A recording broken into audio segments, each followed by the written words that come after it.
ఇవాళ BJP BRS బంధం రేపు మున్సిపల్ ఎన్నికలలో కూడా ఉంటుంది. ప్రత్యక్షంగా పరోక్షంగా కరీంనగర్ మున్సిపల్ కార్పొరేషన్లో బీఆర్ఎస్ బీజేపీ ఒకరికొకరు సహకరించుకొని కాంగ్రెస్ పార్టీని దెబ్బతీయాలని గూడుపుటాన్ని చేస్తున్న మాట వాస్తవం కాదా? ఇలా నిజంగానే చిత్తశుద్ధి ఉంటే ఎన్నికల ఓట్ల లోపల కాళేశ్వరం కుంభకోణం మీద హరీష్ని కేసీఆర్ను సిబిఐలో అరెస్టు చేయాలి.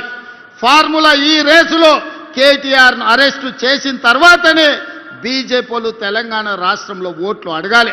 మీ కుమ్ముక్కు రాజకీయాలు, మీ ఫెవికల్ బంధం రాజకీయాలు తెలంగాణ సమాజం గమనిస్తలేదని మీరు అనుకుంటే మీ అమాయకత్వమే అవుతుంది తప్ప ఇంకొకటి కాదు. అందుకే ఇవాళ సూటిగా అడుగుతున్న బీజేపీ నాయకులను, మీ జాతీయ అధ్యక్షుడు వస్తే అనా పైసదేడు గాడిద గుడ్డు తీసుకొస్తాడు. ఈరోజు అవినీతికి పాల్పడ్డ బీఆర్ఎస్ వాళ్ళని మీరు కాపాడుకుంటూ మీరు ప్రొటెక్షన్ మనీ తీసుకుంటున్నారు వాళ్ళ దగ్గర. ఇవాళ మీరు కాపాడడానికి వాళ్ళ దగ్గర మీరు మామూలు వసూలు చేసుకుంటున్నారు తప్ప మీరు వాళ్ళని అరెస్ట్ చేసే పరిస్థితి లేదు.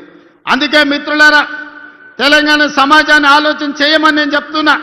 ఇవాళ బీజేపీ బీఆర్ఎస్ వాళ్ళు చీకటి ఒప్పందంలో భాగంగా కాంగ్రెస్ పార్టీని దెబ్బతీయాలి.